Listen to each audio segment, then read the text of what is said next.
bonsoir. Bonsoir, bienvenue à Atelier Librairie, le livre Voyageurs, animé par Fabienne Roch et moi-même, Bruno Lalonde. Nous sommes à Montréal le 10 février 2023. Alors voilà, commence ainsi la deuxième année consécutive, peut-être, ne sait-on qu'est-ce qui va se produire au cours de cette séquence. Et je me plais à dire depuis longtemps, et vous avez pu l'entendre à quelques reprises, au fond, la vraie histoire de la littérature, c'est celle des lecteurs. Et il me plaît d'imaginer ce que pourrait être une littérature qui met en scène les lecteurs, des histoires de lecteurs. Et il y a quelques jours à peine, je suis tombé sur cet ouvrage de Marcel Spada, un ouvrage, c'est vite dit, un recueil de 8 nouvelles, de quelques pages à peine, qui s'appelle précisément Histoire de lecteur. Et c'est publié chez Fata Morgana. Est-ce que j'ai été étonné, mais en fait, est-ce que j'ai été étonné de tomber sur un livre qui fait mention de ce vague projet qui est le mien? Non, absolument pas, car je sais que toutes les idées ont déjà été créées et qu'une seule idée neuve, c'est un ébranlement, c'est une transformation même de la réalité. Et que nous vivons en fait dans un univers où les idées sont recyclées en permanence, où elles prennent de nouvelles teintes, de nouvelles couleurs, et qu'elles se mêlent à d'autres, qu'elles se reproduisent, qu'elles créent des idées hybrides, qu'elles caracolent, qu'elles s'entrelacent, qu'elles s'envolent, qu'elles retournent, qu'elles réapparaissent, qu'elles ressurgissent sous d'autres formes, qu'elles se métamorphosent sous notre regard, parfois étonné, parfois pas. On revoit de vieilles idées qu'on croyait disparues, comme des revenants. On voit des idées qu'on pensait neuves, mais qui au fond sont simplement des idées recyclées. Alors oui, probablement depuis toujours, il n'y a pas d'idées neuves. Mais peut-être une nouvelle manière de le dire, ou une nouvelle manière de les agencer. Alors donc, quand je suis tombé sur ce livre de Marcel Spada, dont j'ignorais l'existence, et du livre, et de son auteur, et est-ce que je peux dire qu'après avoir lu 40 pages, parce que ce livre comporte 40 pages, je connais Marcel Spada? J'aurais envie de dire un peu, mais pas davantage. Cependant, je suis allé faire quelques petites recherches ici et là. Évidemment, Marcel Spada est un auteur confidentiel, c'est-à-dire lu et aimé par un petit nombre de gens. Et ça, c'est pas important non plus. Marcel Spada, son livre ce soir va, va, va prendre une nouvelle forme, car la technologie permet de nouveaux agencements. Et donc, mes histoires de lecteurs, c'est pas exactement le même projet que j'ai en tête. En fait, c'est pas tout à fait clair encore comment ça s'articule dans mon esprit, cette histoire de l'histoire des lecteurs, que la vraie histoire de la littérature, au fond, est faite non pas par ceux qui la font, mais par ceux qui la recréent. Alors, je suis pas, disons, j'ai peut-être de vagues intuitions. Mais dans cette séquence un peu dramatique, n'ayons pas peur des mots, j'aimerais pouvoir offrir des lueurs d'espoir, offrir quelque chose d'autre. Et je vais me faire fort au cours de cette deuxième année de proposer des modèles contre-nihilistes. Et qu'est-ce que j'entends par contre-nihiliste? Ben, c'est des gens qui refusent l'anomie, qui refusent la dépression, qui, qui ont le très fort désir de créer quelque chose, de donner un sens à l'informe, de reconnaître qu'il y a beaucoup de choses qui nous dépassent en ce monde, d'avoir la capacité de débusquer le merveilleux, l'inattendu, l'inouï, comme dit Bernard Chouraki. Je vais revenir avec Bernard Chouraki dans les prochains jours. Et même de suspendre l'esprit critique cartésien dont nous sommes si fiers de mettre en évidence. Partout on entend que l'esprit critique fait défaut. C'est pas ce que j'entends, moi c'est pas ce que je perçois. Ce que je perçois, c'est que l'esprit est dans un état critique. L'esprit, c'est pas juste d'analyser, c'est aussi de remercier, c'est aussi de reconnaître. J'aurais envie de dire, c'est aussi de rendre grâce, sans tomber nécessairement dans le pathos religieux. C'est de s'émerveiller en un mot. Et je pense que l'une des caractéristiques qu'on pourrait retrouver chez les contre-nihilistes, c'est la capacité d'émerveillement. Les figures qui s'imposent à moi immédiatement, c'est ceux qui ont reconnu la valeur et la nécessité de l'amour absolu, de l'amour fou, de l'amour sublime, tel que proposé par André Breton ou Paul Éluard, qui sont, à mes yeux, deux beaux exemples de contre-nihilisme. Breton qu'on se plaît à vilipender, l'accusant d'avoir pratiqué l'anathème sur les uns et sur les autres, d'avoir excommunié celui qu'on a baptisé le pape, sans bien voir aussi que Breton, qui a connu, comme brancardier, formation de médecin, en tout cas je ne me rappelle pas s'il l'a complété, mais qui a connu les horreurs de la Première Guerre mondiale. Et qui n'a jamais cédé quant à la nécessité non seulement de vivre pleinement sa vie, mais de vouloir, à la suite de Rimbaud, réinventer la vie. Et il y a trop de gens qui se sont abandonnés soit au fatalisme, soit au négativisme, soit à l'esprit de lourdeur, tel que le dénonçait Nietzsche, soit à l'esprit chichiteux, l'esprit qui renacle, l'esprit qui refuse de prendre son élan, l'esprit qui refuse de s'exalter. Alors, dans ces 8 petites nouvelles, je vais vous en lire une. Le style est délicat comme les ailes de libellule.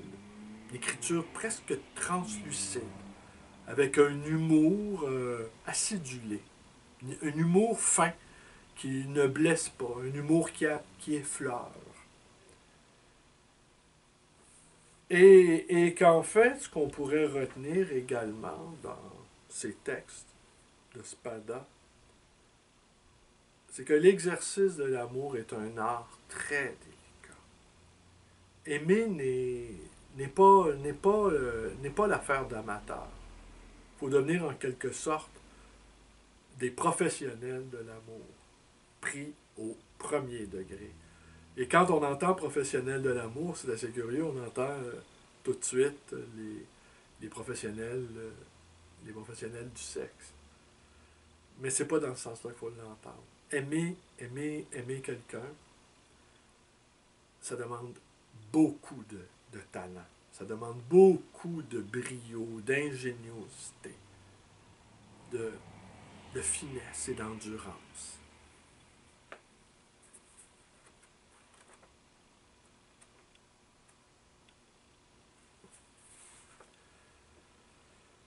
Le vieil écrivain sourit aux anges en marchant sur l'avenue. Ce qui lui caresse le visage et le tonifie, c'est l'air léger d'un printemps précoce. Il peut décider à son gré de la couleur d'une fleur invisible.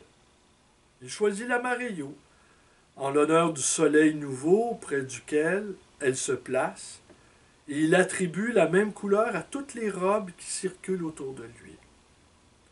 Des voitures aux murs et aux trottoirs, tout est devenu également solaire. À l'angle de l'avenue, il lui faut compter encore 150 pas. Sur un parcours si limité, que d'aventures possibles. Au froissement du tissu derrière lui, il sait qu'il est sur le point d'être dépassé par une jeune femme très alerte. Jeune fille ou jeune femme, qu'importe. La frontière austère de la virginité est abolie désormais. La marcheuse l'a dépassé, et il voit quand même le joli visage un peu pensif, le regard absent qui rêve d'un autre que lui. Il entend presque aussitôt le pas précipité d'un jeune homme. Va-t-il rejoindre la jeune femme et s'arrêter à sa hauteur? Non, il n'a pas ralenti sa course. Le vieil écrivain n'aime que les histoires qu'il peut terminer à son gré. Au bout de 150 pas, exactement, il est devant la porte de la librairie. Il entre, et on le salue avant qu'il ait eu le temps d'ouvrir la bouche. Il sent une odeur de neuf qui n'est pas celle de la peinture. On lui dit qu'on vient de terminer des travaux de menuiserie. Effectivement, sa main glisse sur le vernis d'un présentoir supplémentaire. Cette semaine, lui dit le libraire, nous faisons honneur aux livres français. Il tend un petit volume en disant « C'est de votre ami Caillois. Image, image, chez José Corti. » Et naturellement, dit le vieil écrivain, pas d'illustration, malgré le titre. Si, la même sur la couverture et au dos du livre, mais vous devez l'avoir reçu. Oui, il me l'a envoyé. Il affirme que les contes de fées ne sont jamais épouvantables. C'est un vieux sceptique, voyez-vous. Moi, je suis comme un enfant. Quand ma mère me lit un récit, elle évite le moment où ma digestion pourrait en souffrir. Le vieux client a pris lui-même un autre livre sur le présentoir. Il fait glisser sa main sur la couverture. Il entr'ouvre précautionneusement le volume pour écouter le petit craquement qui en sort et il s'intéresse au grain du papier. Il préfère les ouvrages non coupés, où la main est caressée des deux côtés à la fois avant de se heurter à une clôture. Manier ensuite un coupe-papier lui paraît pourtant une activité de mauvais garçon. Le sang ne coule pas. Le sang purificateur et viennent de vagues regrets de bibliophile. Le vieil homme abandonne le volume que le libraire remet à sa place sans souffler mot. Son client a déjà saisi une autre proie. Dans le geste qu'il a fait pour la prendre, met-il volontairement un peu de maladresse? Il a approché le livre très près de son nez et l'a humé rapidement. « Je sais que vous ne l'aimez pas beaucoup, » dit le libraire en nommant un romancier à la mode. Le vieux lecteur fait la moue. Ces mondains ont une odeur de moisi. Il repose vite le roman en dérangeant une seconde fois une considérable pile. Est-ce par malice qu'il a pris un livre méprisé? Il est attentif surtout au volume présent à peu d'exemplaires. Sa main évite les hautes piles sous prétexte qu'il est sujet au vertige. Finalement, il a choisi un livre en tâtonnant un peu. Vous travaillez sur la Kabbale, Jörg Lewis demande le libraire, qui connaît la manière de renseigner discrètement le client sur ses achats. Jörg Lewis sourit. Vous voyez que j'ai la main heureuse. Au moment où il s'apprête à quitter la boutique, le vieil homme entend la porte s'ouvrir. Il reconnaîtrait entre mille le froissement de cette robe, l'odeur jeune et fraîche de celle qu'il avait dépassée sur le trottoir. Ce qu'il reçoit en pleine figure, ce n'est ni de la chaleur, ni de la lumière éblouissante, mais l'impalpable aura ou vibration de la beauté. Il reste immobile en face de la jeune femme qui s'avance pour parler au libraire, auprès duquel il se tient toujours. Il écoute la voix féminine et croit percevoir une certaine gêne dont il pourrait être la cause. Est-ce parce qu'il la contemple trop fixement ou parce qu'elle sait qui il est et quelle est son infirmité? Le libraire décide d'intervenir et prend la parole. Connaissez-vous M. Borghese, mademoiselle? Jorge Luis Borghese tend la main le premier. La jeune fille la prend et l'écrivain la devine rougissante. Dans une main, il tient le livre qu'il vient d'acheter. Dans l'autre, des doigts fuselés. Ceci lui parle plus clairement que la Kabbale, dont il connaît pourtant une bonne douzaine d'études. Je ne suis qu'un vieil écrivain ennuyeux, mademoiselle, dit-il. La jeune fille proteste. Oh, monsieur Borghese, j'ai lu vos livres. Lu ou vu?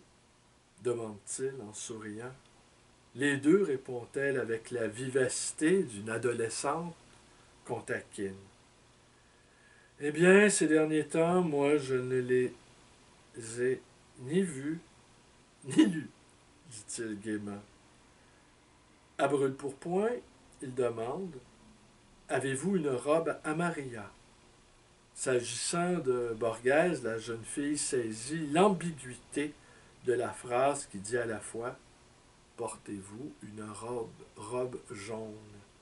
Et en avez-vous une dans votre penderie? » Elle répond affirmativement, ce qui renseigne insuffisamment le vieil Argentin, mais le rend si heureux qu'il en oublie le chemin vers la porte. Le libraire se précipite et, en lui serrant la main, le remet dans la bonne direction. Heureusement, se dit Borghese en sortant, que les jeunes filles croient ce qu'on dit dans les livres, de vieux menteurs comme moi se sentent sauvés. Marcel Spada, Histoire de lecteur, paru chez José Corti. En 2004, à peine une petite quarantaine de pages. Je vous remercie d'être avec moi, toujours. Portez-vous bien. Et à demain. Merci.